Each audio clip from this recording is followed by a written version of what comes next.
겨울에 난방비 폭탄 맞았다는 뉴스, 유럽에서 종종 나오잖아요. 그런데 우리는 상대적으로 그런 걱정이 덜해요.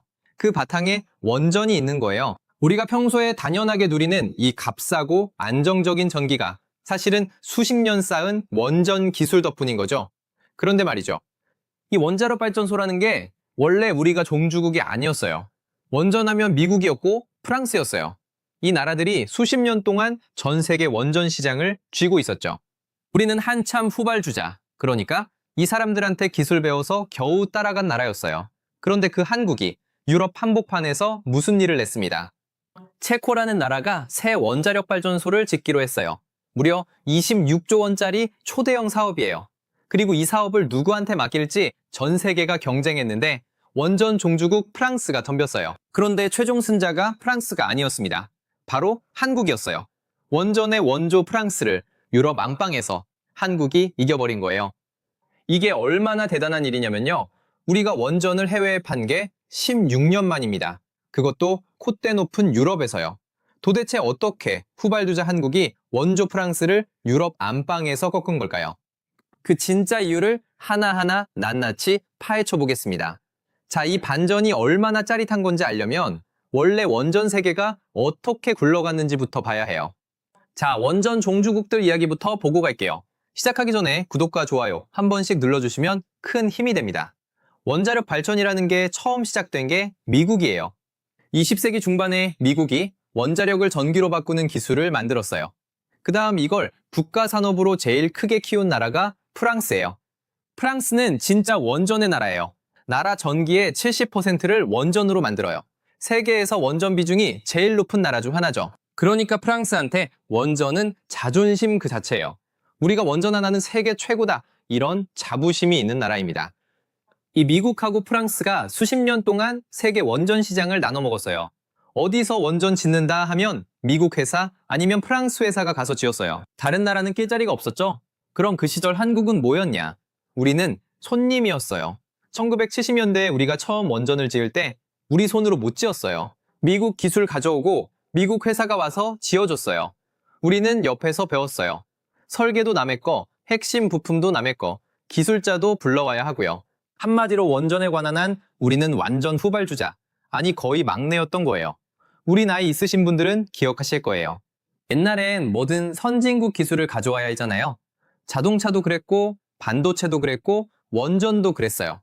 우리가 언제 저런 걸 우리 힘으로 하나 싶던 시절이 있었어요. 원전이 딱 그랬어요. 미국이 하는 거, 프랑스가 하는 거, 우리는 그저 배워서 따라가는 입장이었던 거죠. 한번 그 시절을 떠올려 보세요. 1970년대, 80년대만 해도 우리나라는 뭐든 만들면 메이드 인 코리아라고 하면 싸구려 취급을 받았어요. 우리 물건이 해외에서 제값을 못 받던 시절이었죠. 자동차를 처음 수출했을 때도 외국에서 비웃었고 전자제품도 일본 거 짝퉁 취급을 받았어요. 그러니 원전 같은 최첨단 기술은 말할 것도 없었죠. 한국이 원전을? 에이, 그거 선진국이나 하는 거지. 이런 게 세계의 시선이었어요. 그런데 우리는 그 무시를 이 악물고 견뎠어요. 자동차는 이제 세계에서 알아주는 브랜드가 됐고 반도체는 세계 최고가 됐어요. 그리고 원전도 결국 이렇게 됐어요. 하나같이 다 처음엔 무시당하다가 뚝심으로 뒤집은 거예요. 이게 우리나라가 걸어온 길이에요. 그런데 여기서 여러분이 꼭 기억하셔야 할 게 하나 있어요. 사실 우리나라는 한때 이 원전을 아예 접으려고 했던 시기도 있었어요. 원전이 위험하다는 걱정 때문에 새로 짓는 걸 멈추고 있던 걸 줄여가자는 분위기가 몇 년간 이어졌던 적이 있거든요. 원전 기술자들이 일자리를 잃고 관련 학과에 학생이 안 오고 부품 만들던 중소기업들이 문을 닫을 뻔했어요. 이거 꼭 기억해두세요. 한때 우리 스스로 접으려 했던 이 원전이 나중에 어떤 반전을 만들어내는지 이따가 다시 나옵니다. 아무튼 그 시절 세계 원전 시장에서 한국은 여전히 변방이었어요. 아무도 한국이 프랑스를 이길 거라고 생각 안 했어요. 프랑스가 어떤 나라예요?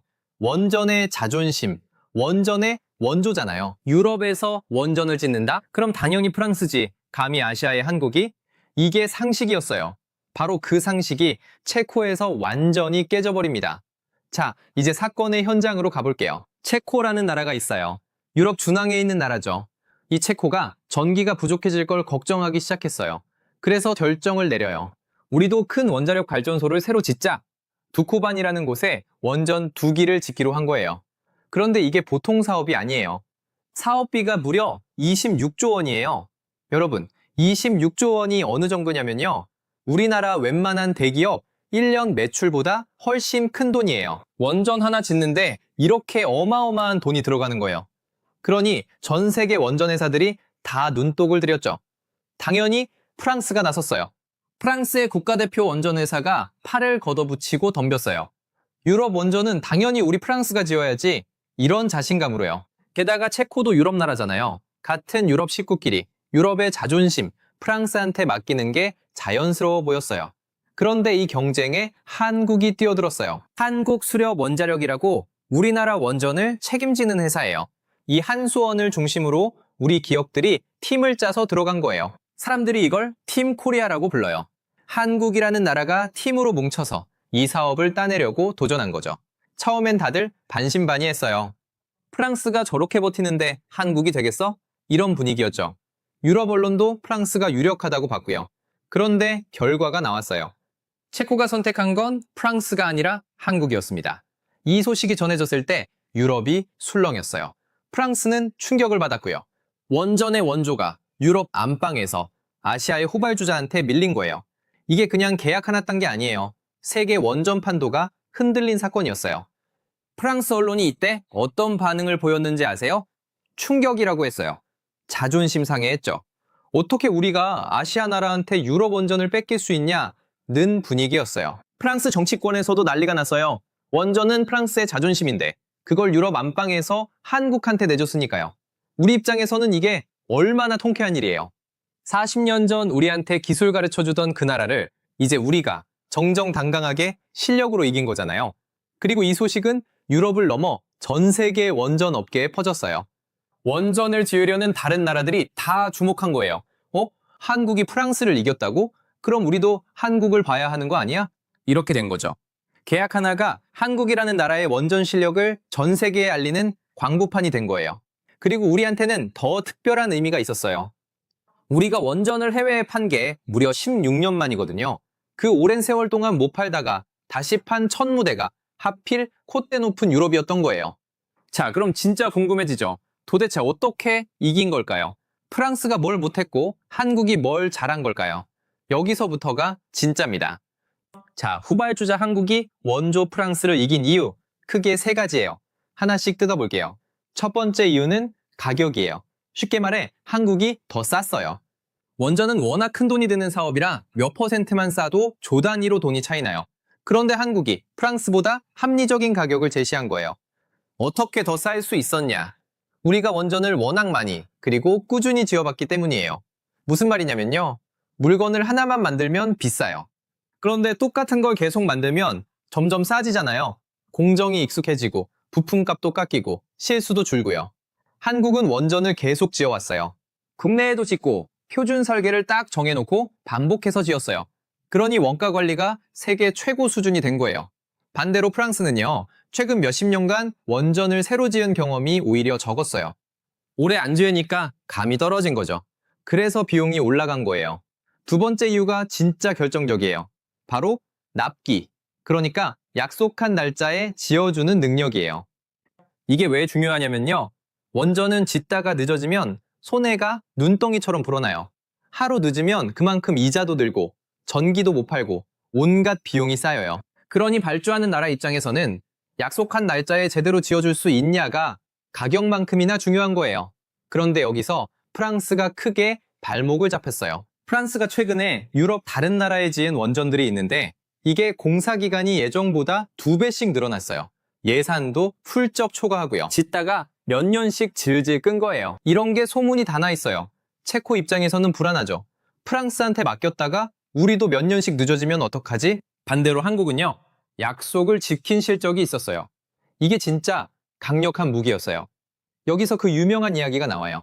바로 아랍에미리트, 중동의 바라카 원전이에요. 우리가 16년 전에 중동 아랍에미리트에 원전을 지어준 적이 있어요. 우리나라 최초의 원전 수출이었죠. 그때도 다들 반신반의했어요. 한국이 사막에 원전을 제대로 지을 수 있겠어? 그런데 우리가 그걸 약속한 예산에, 약속한 날짜에 딱 맞춰서 지어냈어요. 이게 세계 원전업계에서 엄청난 화제가 됐어요. 왜냐하면 다른 나라들은 다 늦고 예산 초과하는데 한국만 딱딱 맞춰서 지었거든요. 이 바라카 원전 이야기 조금만 더 해볼게요. 사막이라는 데가 원전 짓기에 얼마나 힘든 곳인지 아세요?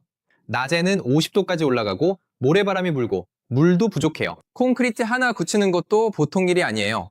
게다가 아랍에미리트는 원전을 처음 갖는 나라라 기술자도 없고 규정도 없었어요. 이 모든 걸 한국이 다 챙겨가면서 지었어요.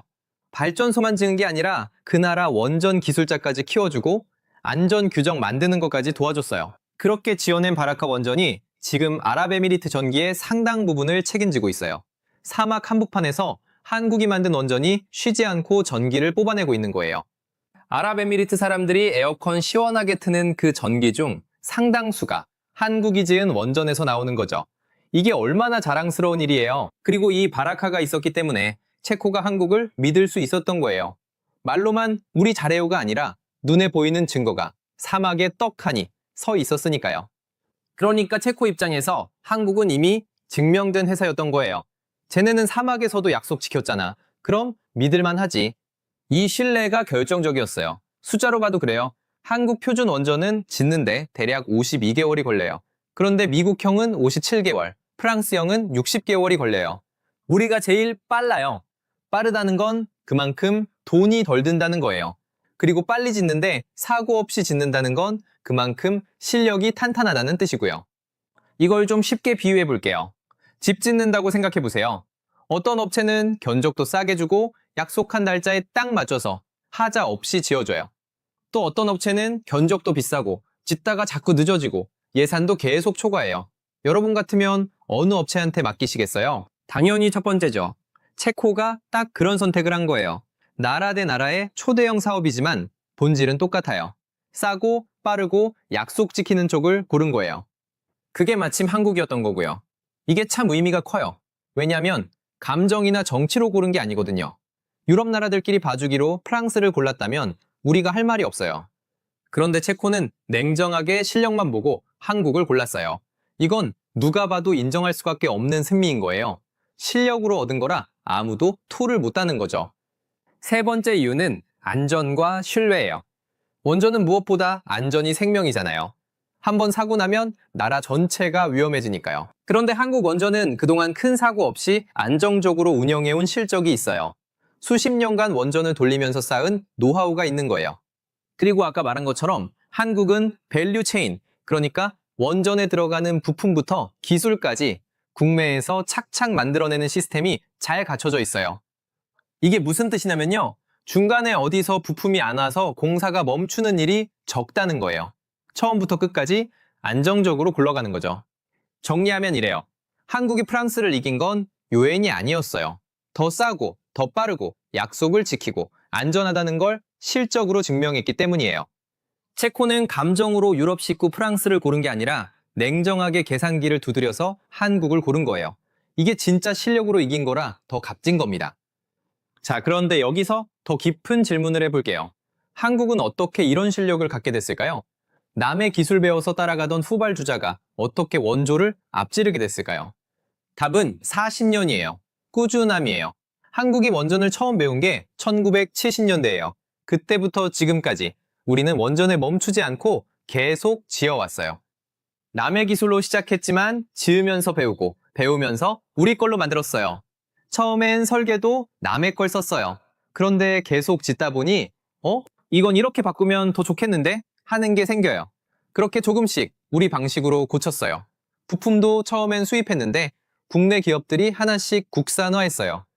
기술자도 처음엔 외국인 불러왔는데 이제 우리 기술자들이 세계로 나가서 가르쳐요. 이게 하루아침에 된 게 아니에요. 40년이 걸린 거예요. 그동안 정권도 여러 번 바뀌고 경제 위기도 있었고 우여곡절이 많았어요. 그래도 원전 기술만큼은 뿌리를 놓지 않고 이어온 거예요. 특히 중요한 게 아까 말한 표준화예요. 한국은 원전을 지을 때 설계를 하나로 딱 정했어요. 그리고 똑같은 걸 반복해서 지었어요. 이게 얼마나 영리한 거냐면요. 매번 새로 설계하면 돈도 많이 들고 실수도 많아요. 그런데 검증된 설계를 반복하면 지을 때마다 더 싸지고 더 빨라지고 더 안전해져요. 한국은 이 표준화의 힘을 제대로 안 거예요. 그리고 여기에 우리 특유의 강점이 하나 더 있어요. 뭐냐면 빨리빨리 문화예요. 우리가 흔히 안 좋게 얘기하는 그 빨리빨리 있잖아요. 그런데 원전 건설에서는 이게 엄청난 무기가 돼요. 물론 안전을 지키면서요. 안전은 지키되 낭비 없이 착착 진행하는 능력. 이건 진짜 우리가 세계 최고예요. 생각해보면 이게 참 신기해요. 우리가 평소에 빨리빨리 하는 거, 성격 급하다고 흉보기도 하잖아요. 그런데 이 급한 성격이 세계에서 제일 큰 공사 중 하나인 원전 건설에서는 최고의 경쟁력이 되는 거예요. 외국 사람들이 한국 건설 현장을 보면 깜짝 놀란대요. 어떻게 이렇게 큰 걸 이렇게 빨리 그러면서도 정확하게 짓냐고요. 이게 우리 몸에 밴 근면함이에요. 남들 쉴 때 한 번 더 챙기고 문제 생기면 밤새워서라도 해결하는 그 근성이요. 또 하나 무시 못하는 게 있어요. 우리나라 원전 부품을 만드는 중소기업들이에요. 원전 하나에 들어가는 부품이 수백만 개예요. 이걸 만드는 게 다 우리나라 중소기업들이에요. 이 회사들이 수십 년 동안 한 우물만 파면서 세계 최고 수준의 부품을 만들어낸 거예요. 겉으로는 한수원이 수주했다고 하지만 사실 그 뒤에는 이름 없이 묵묵히 부품 만드는 수백 개 중소기업들의 땀이 있는 거예요. 이게 진짜 팀 코리아인 거죠. 한번 생각해 보세요. 프랑스는 원조인데 최근 감이 떨어졌고 한국은 후발인데 40년은 쉬지 않고 달렸어요. 토끼와 거북이 같은 거예요. 앞서가던 토끼가 방심한 사이에 거북이가 꾸준히 걸어서 앞질러버린 거죠. 그리고 여기서 우리가 정말 자랑스러워해도 되는 게 있어요. 원전은 아무 나라나 못 만들어요. 전 세계에서 원전을 자기 힘으로 설계하고 짓고 수출까지 할 수 있는 나라는 손에 꼽아요. 미국, 프랑스, 러시아, 중국, 그리고 한국. 이 정도예요. 인구도 자원도 우리보다 훨씬 많은 나라들 사이에 우리가 당당히 이름을 올린 거예요. 이게 40년 뚝심이 만든 결과예요. 자, 여기까지 들으면 체코 원전 하나 잘 땄네 정도로 생각하실 수 있어요. 그런데 여기서부터가 진짜 큰 그림이에요. 이 체코 수주가 왜 그렇게 중요하냐? 단순히 26조 원을 벌어서가 아니에요. 유럽이라는 거대한 문을 연 첫 열쇠이기 때문이에요. 무슨 말이냐면요. 지금 유럽의 여러 나라가 원전을 새로 지으려고 하고 있어요. 왜냐하면 전기가 점점 더 많이 필요해지거든요. 인공지능이다 전기차다 해서 전기 먹는 게 폭발적으로 늘고 있잖아요. 게다가 유럽은 러시아 가스에 의존하다가 크게 데인 적이 있어요. 그래서 우리도 안정적인 전기가 필요하다, 원전을 짓자 하는 나라가 늘고 있어요. 폴란드도 원전 지으려 하고 스웨덴도 여러 나라가 줄줄이 대기 중이에요. 그런데 이 나라들이 지금 뭘 보고 있겠어요? 체코를 보고 있어요. 한국이 체코에서 어떻게 하나 보자. 만약 한국이 체코 원전을 약속대로 잘 지어내면요. 그 다음 나라들도 자연스럽게 한국을 부를 거예요. 여기서 잠깐, 유럽이 왜 갑자기 원전에 목을 매는지 조금만 더 짚어볼게요. 몇 년 전에 유럽이 크게 데인 일이 있어요. 러시아 가스에 너무 의존하다가 갈등이 터지면서 가스값이 폭등한 거예요. 겨울에 난방비가 몇 배로 뛰고 공장이 전기값 때문에 문을 다 찾을 지경까지 갔어요. 유럽 사람들이 그때 뼈저리게 느낀 거예요. 남의 나라 에너지에 목매다가는 큰일 나겠구나. 그래서 유럽이 방향을 튼 거예요. 바람이나 태양광 같은 것도 좋지만 그건 바람 안 불고 해 안 뜨면 못 만들잖아요. 반면 원전은 날씨랑 상관없이 24시간 쉬지 않고 전기를 뽑아내요. 안정적이에요. 그래서 유럽이 다시 원전으로 눈을 돌린 거예요. 바로 이 타이밍에 한국이 체코에서 실력을 보여준 거죠. 시기가 기가 막히게 맞아떨어진 거예요. 그리고 요즘 인공지능 때문에 전기 수요가 폭발하고 있잖아요.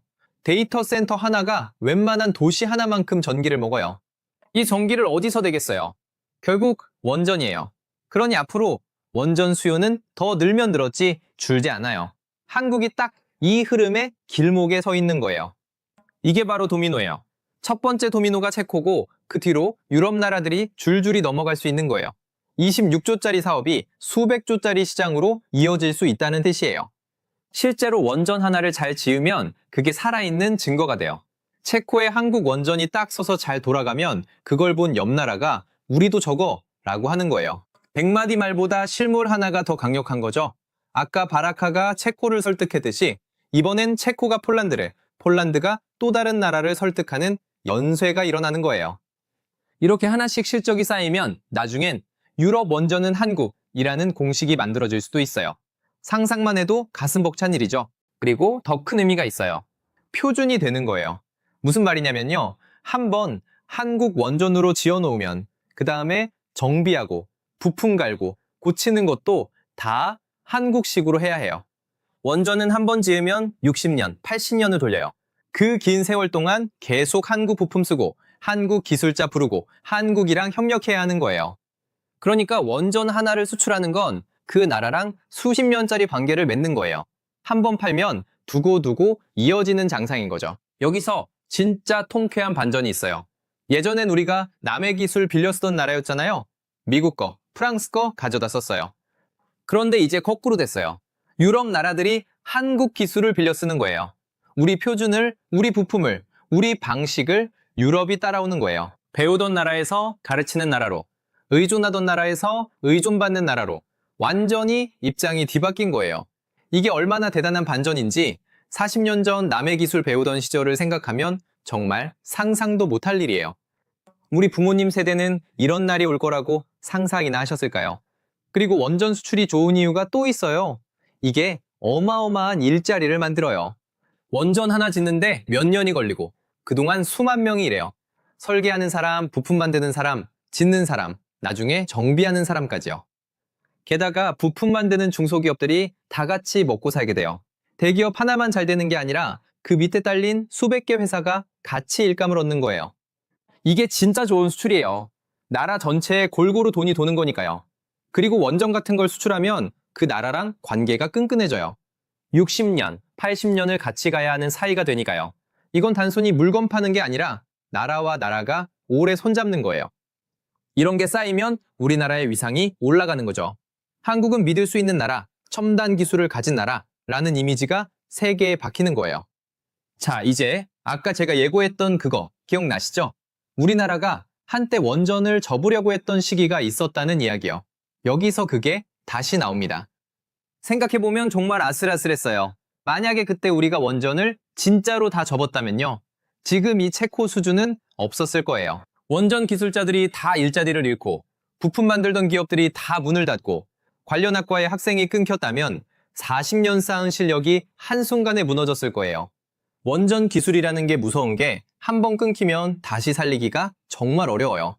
사람이 흩어지고 회사가 사라지면 그 노하우가 통째로 날아가거든요. 다시 처음부터 배워야 해요. 그때는 이미 늦죠. 다행히 우리는 그 위기를 넘겼어요. 어렵게, 아슬아슬하게 원전 생태계를 지켜냈어요. 기술자들이 버텼고 기업들이 견뎠어요. 그리고 그 지켜낸 힘이 지금 유럽에서 26조짜리 열매로 돌아온 거예요.